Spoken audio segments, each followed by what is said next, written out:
pertemuan pertama di mata kuliah Sistem Pengetahuan Indonesia. Jadi kita mulai bersama kelas Sebenarnya tadi kami dari pihak Dewan Kebijakan Lingkungan yang Polri kami menerima pertemuan pada hari ini. Baik, karena hari ini adalah hari pertama kita pertemuan pertama di mata kuliah Sistem Pengetahuan Indonesia. Untuk itu kita ada 3 sesi pada hari ini. Yang pertama adalah kontrasida, pembahasan APS, kemudian selanjutnya adalah ceramah atau materi dari Sistem Pengetahuan Indonesia. Materi pertama mengenai konsep dasar dari Sistem Pengetahuan Indonesia. Kemudian kita ada diskusi dan jawab, dan terakhir adalah absen.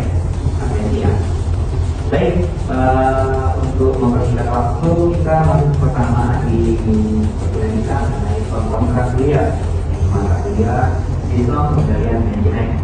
Oleh mata kuliah 3032 SMJ 3, pengajarnya Muhammad Yanni semester 4. Di hari pertemuan ini masih kita tahu sebagai tapi perkuliahan kita ada dari Guring dengan ruangan 505. Pertama kita mau deskripsikan bahwa manfaat mata kuliah ini bagi mahasiswa untuk memahami bagaimana manajemen sendiri yang berfungsi buat organisasi, bagaimana konsep-konsepnya, bagaimana tujuannya, dan berkaitan dengan kemampuan menganalisis, pengambilan keputusan, dan pemecahan masalah bagi orang kontrol dan atau manajer. Kemudian deskripsi mata kuliahnya memberikan wawasan tentang konsep dasar pengendalian manajemen seperti apa, serta aplikasi praktis dalam berbagai jenis organisasi. Diharapkan mahasiswa akan mempelajari bagaimana sistem pengendalian manajemen dapat diimplementasikan dan diimplementasi untuk tujuan strategis organisasi. Rangkaian pembelajaran mata kuliah ada 4. Yang pertama menjelaskan definisi, menjelaskan pengertian, mengidentifikasi dan menjelaskan fungsi dari pengendalian manajemen sendiri. Dan yang ketiga, menganalisis dan menerapkan cara implement dari SDM dengan kasus-kasus nyata yang ada. Kemudian evaluasi sertifikasi sistem pengendalian manajemen dalam organisasi. Kemudian organisasi materi yang diidentifikasi secara bertahap, belajar pemahaman, konsep dasar, dibandingkan analisis dan pengendaliannya. Kemudian sebagai cara yang memberikan materi untuk memberikan ekonomis untuk memudahkan mahasiswa dan memahami untuk menerapkan konsep yang akan disampaikan. Materi perkuliahan disusun berdasarkan beban logis dari konsep dasar tersebut. Untuk angka 7, 8, 7 sampai 2A, A minus, kemudian juga 5 plus dengan percaya diri dan baik. Kemudian 6 sampai 1 itu D, nilai angkanya 3 dengan sindikat baik, sampai dengan 4 D plus, C plus itu dipakai waktu ya, itu lebih dari cukup. Kemudian 56 sampai 59 D seperti 2 cukup. Dan 41 sampai 55 D dengan angka 1 dengan tidak kurang 1 sampai 20 adalah error dan nilainya 0 dan yang terakhir aspek-aspek yang dinilai di laporan kita ini adalah pertama hadiran 10%, 50%, 30%, buat UTS 20%, buat 10%, yang akhir dan juga 10%. Nah, jadwal perkuliahannya ini memiliki pertemuan pertama itu membahas tentang yang tadi mengenai konsep dasar pengendalian dari manajemen. Itu bacaannya ada di bawah. Yang kedua, materi yang kedua tentang MS atau rencana pembelajaran semester. Itu untuk mata kuliah Sistem Pengendalian Manajemen. Kuliah akademiknya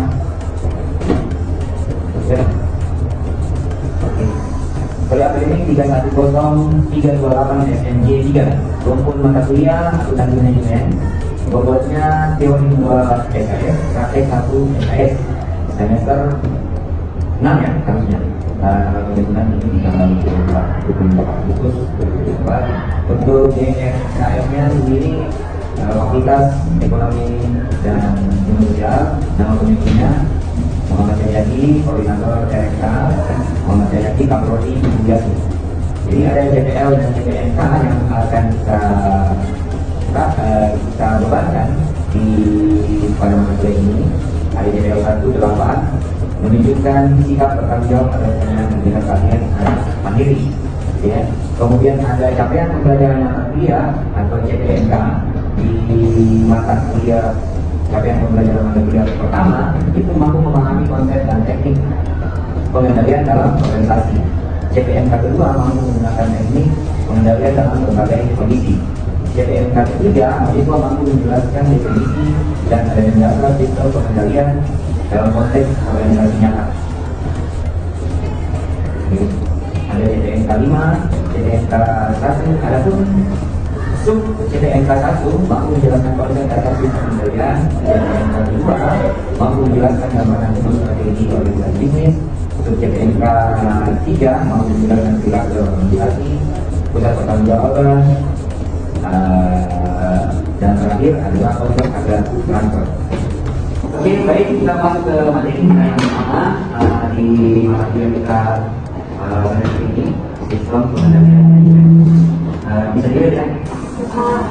Yang pertama mengenai konsep dasar dari sistem pengendalian manajemen. Ini diambil oleh Muhammad Jayadi. Kemudian ada capaian pembelajaran untuk mata kuliah kita pada hari ini.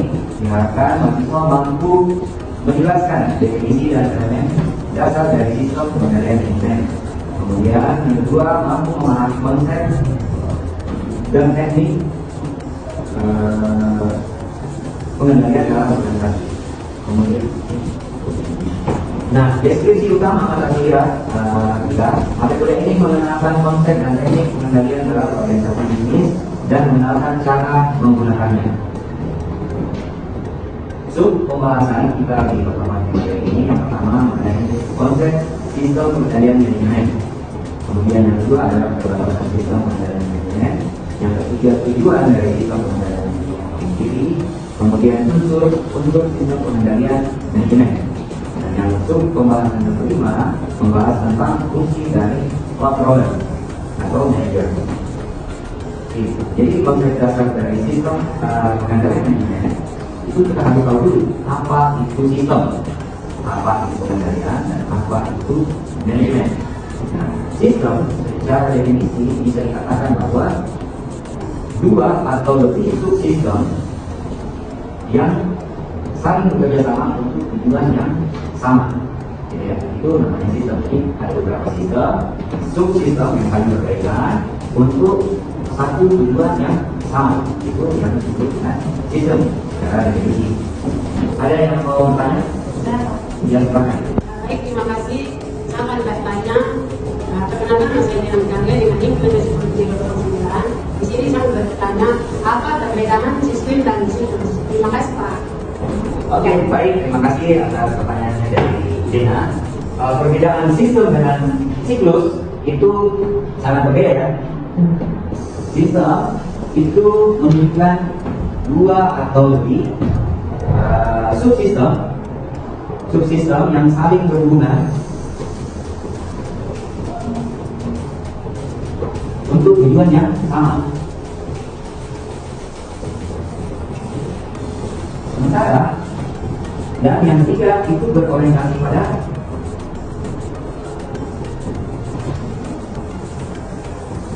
hasil. Ya. Sementara di siklus itu adalah terdiri dari subsiklus yang saling berhubungan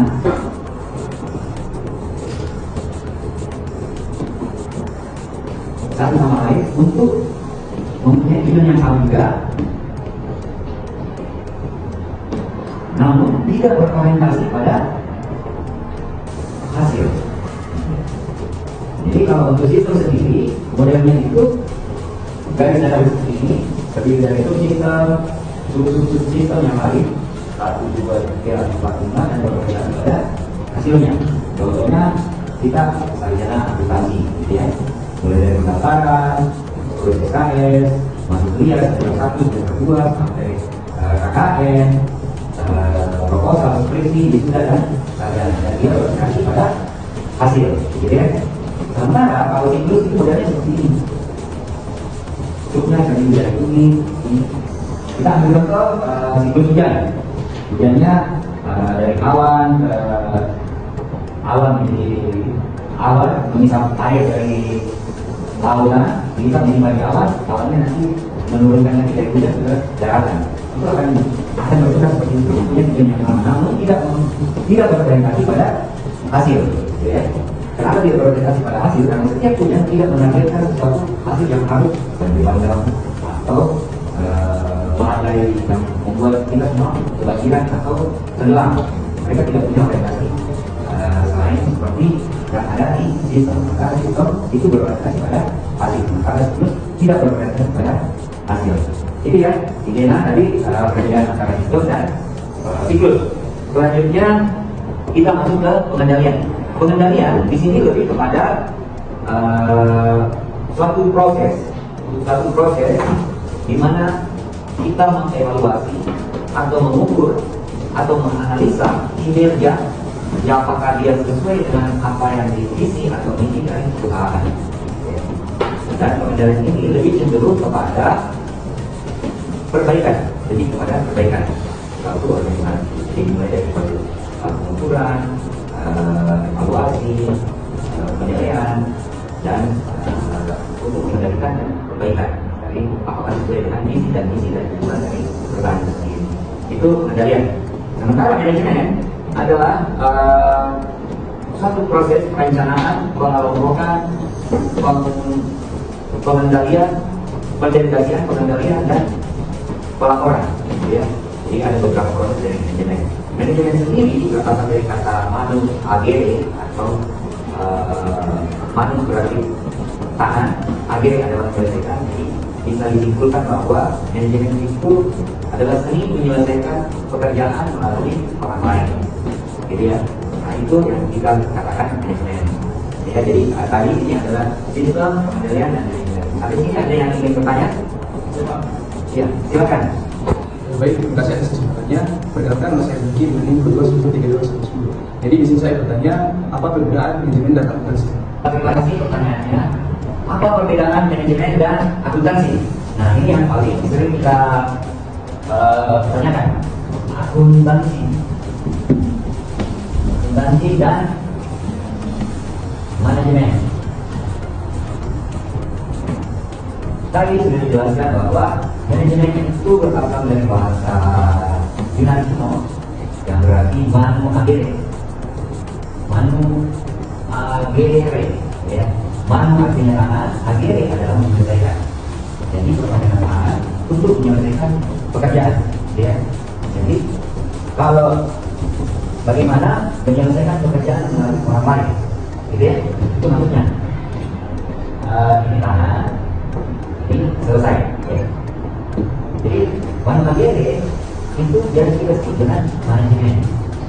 Jadi apa yang kita dengan manajemen adalah seni menyelesaikan pekerjaan melalui orang lain, ya.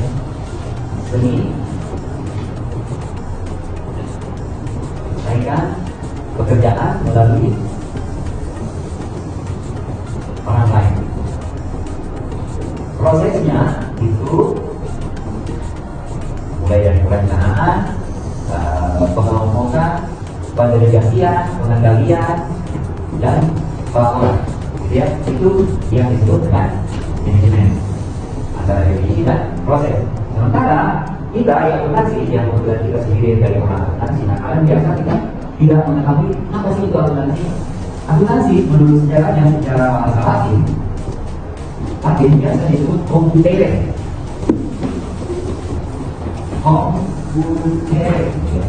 Kom artinya bersama, jutere adalah mencatat. Jadi maksudnya di sini adalah mencatat secara bersama-sama. Ya, itu yang disebut data yang biasa katakan ini masalahnya mengenai akuntansi. Bahasa Prancis kuno mengatakan bahwa komputer artinya ini menyala.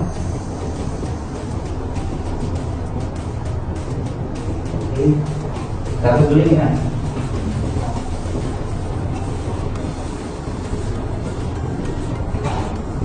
itu artinya mencatat dari bahasa Prancis kuno. Ya. Bahasa Inggrisnya yang kita biasa sebut dengan accounting atau yang biasa disebut dengan accounting atau akun. Bahasa Inggrisnya pengakunan. Pada dasarnya akun. Ya. Jadi pengakunan ini tidak terlalu familiar kita pada pengakunan kita dalam bahasa Indonesia. Akuntansi yang di bahasa Indonesia kan. Jadi akuntansi itu sama dengan pengakunan. Bahasa Indonesia adalah pengakunan. Ya. Bahasa lainnya disebut anoki atau ada dari ukir. Ukir artinya di sini mencatat. Karena kalau bisa dilihat dari ukiran-ukiran yang ada di Quran yang harus menambahkan kekayaan. Artinya ukiran itu adalah ukiran kekayaan dari ada orang berada, gitu ya. Dulu sebelum ukiran, setelah ukiran ada namanya downloadan. Setelah downloadan ada ditemukan kertas untuk ringannya untuk mencatat. Nah dari sini bahasa yang kita temukan di sini bisa dikatakan bahwa akuntansi adalah seni pencatatan untuk menciptakan informasi keuangan yang akurat dan andal. Gitu ya? Nah dari sini kita bisa membedakan akuntansi dengan manajemen. Jadi akuntansi adalah seni pencatatan untuk menciptakan informasi keuangan yang akurat dan andal. Sementara manajemen itu adalah seni menyelesaikan pekerjaan melalui orang lain. Oke ya? Baik, selanjutnya kita materi selanjutnya. Jadi apa itu konsep sistem pengendalian manajemen? Disebutkan di sini bahwa sistem pengendalian manajemen adalah suatu rangkaian tindakan atau aktivitas yang terjadi pada seluruh kegiatan organisasi dan berjalan secara terus-menerus, dan SPM juga merupakan proses dan mekanisme yang dirancang untuk membantu manajer dalam mengerahkan sumber daya organisasi agar tujuan strategis dapat dicapai secara efisien dan efektif. Itu mencakup tentang seperti perencanaan, pelaksanaan, pengusuran, serta evaluasi serta tindakan korektif untuk perbaikannya. Nah, demikian berkembangnya pengetahuan teknologi akan menimbulkan gagasan baru penerapan teori kerja yang dimodifikasi di dalam SPM. Salah satunya adalah POSO, sistem pengendalian yang kita biasa sebut dengan POSO. Nah, komisi atau biasa disingkat dengan Committee of Sponsoring Organization atau biasa disebut dengan POSO. Nah, POSO memperkenalkan 5 dari kebijakan di dalam merancang pengendalian internal, bahwa memberikan jaminan bahwa sistem pengendalian bisa dicapai. Itu ada 5. Pertama, lingkungan pengendalian sendiri, kemudian pengendalian risiko manajemennya, kemudian yang ketiga ada sistem komunikasi dan informasi, kemudian ada aktivitas pengendalian, dan yang terakhir adalah monitoring secara keseluruhan. Ini yang dikembangkan oleh POSO, Komite Sponsoring dari organisasi. Nah, kemudian yang kedua masuk CPK yang kedua mengenai keterbatasan dari sistem pengendalian manajemen. Nah, di sini saya menyebutkan ada 4 keterbatasan sistem pengendalian manajemen. Yang pertama itu biasa terkendala pada kurang masuknya suatu pertimbangan, bagian adanya pengambilan keputusan oleh manajer berdasarkan pada pertimbangan yang konvensional pada saat itu tidak memakai data. Kemudian ada kegagalan menjalankan berita disebabkan dari ketidaktahuan atau kelemahan pegawai yang bersangkutan. Kegagalan dapat terjadi di jika kesalahan komunikasi dilakukan oleh pemimpin. Jadi kegagalan menjalankan berita biasanya disebabkan pada miskomunikasi. Ya. Kemudian ketiga ada pengabaian dari manajemen. Ada pengobatan, ada referensi, normalisasi, keadaan melaksanakan tugas fungsinya dan lain-lain yang tanggung jawabnya itu tidak berjalan efektif. Ya.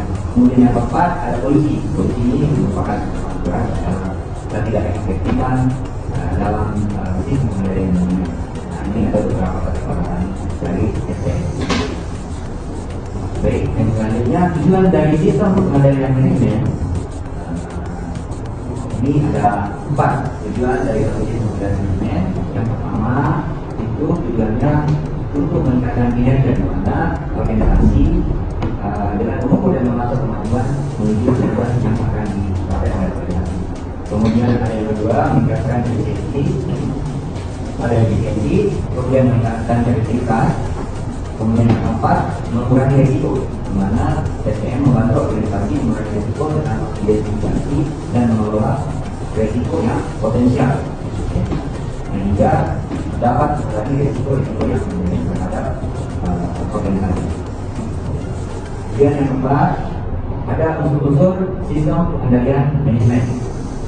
Nah, unsur-unsur dari sistem pengendalian manajemen di mana beberapa unsur utama yang bekerjasama untuk mencapai tujuan organisasi. Pertama adalah pastinya strateginya. Strateginya itu harus jelas, terukur, dapat dicapai, relevan, dan terikat dengan waktu. Maka memakai metode SMART. Kemudian yang kedua, unsur yang kedua adalah ukuran kinerja. Aturannya harus relevan, dapat terukur, dan dapat diandalkan. Kemudian yang ketiga ada sistem insentif. Nah, sistem insentif ini harus adil, transparan, dan efektif. Kemudian unsur SPM yang keempat pengendalian anggaran, di mana pengelolaan anggaran atau kebijakan kebijakannya harus efektif juga, efisien, dan dapat diandalkan. Pengendalian risiko, kemudian terakhir adalah pengendalian risiko. Ini risiko yang harus dicapai sehingga pengendalian risiko harus efektif, efisien, dan bisa diandalkan, bisa dikerjakan dengan mudah atau dikerjakan oleh para kerja yang ada di dalam. Nah, di sini kemudian kita masuk ke fungsi dari controller. Fungsi-fungsi dari controller itu ada 4 controller dari sistem manajemen. Yang pertama, mengembangkan dan mengimplementasikan sistem pengendalian itu sendiri. Kemudian yang kedua, mengukur dan memantau kinerja. Controller bertanggung jawab dan mengukur kinerja, memastikan bahwa tujuan strategi itu bisa tercapai. Yang ketiga, mengidentifikasikan dan mengelola risiko. Kemudian yang terakhir, mengoptimalkan penggunaan sumber daya untuk dan memastikan bahwa organisasi menggunakan sumber daya yang ada secara efektif dan efisien. Nah, untuk fungsi dari controller marketing di bagian presentasi itu biasanya bangun unsur mengawal diskusi perusahaan, menganalisis, menyusun anggaran perusahaan, memastikan bahwa semua harga perusahaan telah diaplikasikan, menyusun laporan yang berhubungan dengan pemerintah, dana modal, pajak, bahwa penelitian barang, checking kerugian, aktivitas tetap, memberikan nomor pada setiap aktivitas tetap, memonitoritas pengeluaran, memperbaiki sistem dan standar prosedur perusahaan, mengembangkan dan memonitoritas kebijakan, membantu pimpinan menjadikan analisis dan membuat rekomendasi dari presensi untuk memecahkan masalah-masalah dari yang ada di organisasi, khususnya di bagian keuangan atau ekonomi. Ya. Nah, jadi fungsi controller secara keseluruhan bahwa kita manajer atau harus memiliki peran yang sangat penting di dalam SPM untuk mengembangkan dan mengimplementasikan sistem pengendalian, mengukur dan memantau kinerja, sertifikasi, mengelola risiko, serta mengoptimalkan penggunaan sumber daya yang ada, dan kita terus merancang serta mengembangkan sistem pengendalian yang ada di dalam perusahaan. Oke, sampai di sini ada yang mau ditanyakan? Ya, silakan. Iya, saya terima kasih berkaitan dengan Sumberwolo. Di sini saya kemudian tentang keterbatasan dan sistem pengendalian manajemen. Apakah masih ada keterbatasan lain dari sistem pengendalian manajemen? Ini baik, pertanyaannya sangat bagus sekali. Ada apa keterbatasan yang lain? Ada yang bisa bantu jawab tentang keterbatasan dari ini sendiri? Silakan. Saya Pak. Iya, silakan. Terima kasih Pak untuk kesempatannya. Dari pertanyaan Eki terkait dengan keterbatasan sistem pengendalian kinerja yang sudah dijelaskan oleh Pak Cahyadi ada 4 keterbatasan. Saya menambahkan beberapa. Yang pertama untuk keterbatasan sistem pengukuran kinerja SPM ini, yang pertama SPM itu kurang efektif dalam situasi yang tidak terduga, atau kalau ada perubahan cepat itu kurang efektif di SPM. Nah, bentuknya itu ukuran kinerja terlalu sederhana dalam SPM, di mana ukuran yang tidak mencerminkan kompleksitas bisnis bisa menghasilkan keputusan yang tidak akurat. Berikutnya, SPM yang kaku menyulitkan organisasi untuk cepat beradaptasi terhadap dinamika pasar dan juga pelanggan.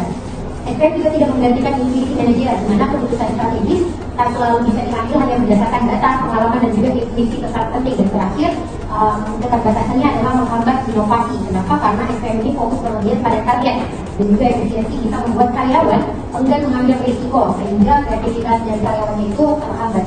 Mungkin itu Pak yang bisa saya tambahkan. Ya, baik, terima kasih jawaban tadi dari temannya, bahwa kita bisa ambil kesimpulan bahwa sistem pengendalian menurut manajemen merupakan rangkaian yang menggunakan aktivitas yang terjadi pada seluruh jajaran organisasi dan berjalan secara kontinu. Perencanaan sistem pengendalian sebuah perusahaan harusnya memiliki perilaku yang tepat dan seluruh teknis seperti mana perilaku tindakan etika, ada yang menerima tersebut dengan akademik dan jangka panjang, pengukuran kinerja berdasarkan ukuran kualitatif dan kuantitatif, pemberdayaan pekerja dan pemberian insentif dan pengakuan. Sedangkan untuk teknisnya terdiri dari penyajian informasi yang relevan, akurat, tepat waktu, konsisten pada semua segmen dan fleksibilitas untuk memenuhi kebutuhan para pengguna informasi yang beragam. Jadi kalau kita menganalogikan bahwa SPM ini sebenarnya ini sama seperti kalau kita membawa kendaraan mobil, ya. Kalau kita tekan gasnya dia akan maju, kalau kita tekan remnya dia akan berhenti, kalau kita tekan geser kiri dia akan berhenti, kita tekan geser kanan dia akan. Jadi yang harus dilakukannya adalah kita ini seperti kita membawa kendaraan sama dan kita membawa kita akan kemana dan untuk mencapai tujuan yang akan kita hasilkan. Jadi karena itu kesimpulan pada pertemuan kita pada hari ini di podcast dasar sistem pengendalian manajemen. Mudah-mudahan bisa bermanfaat.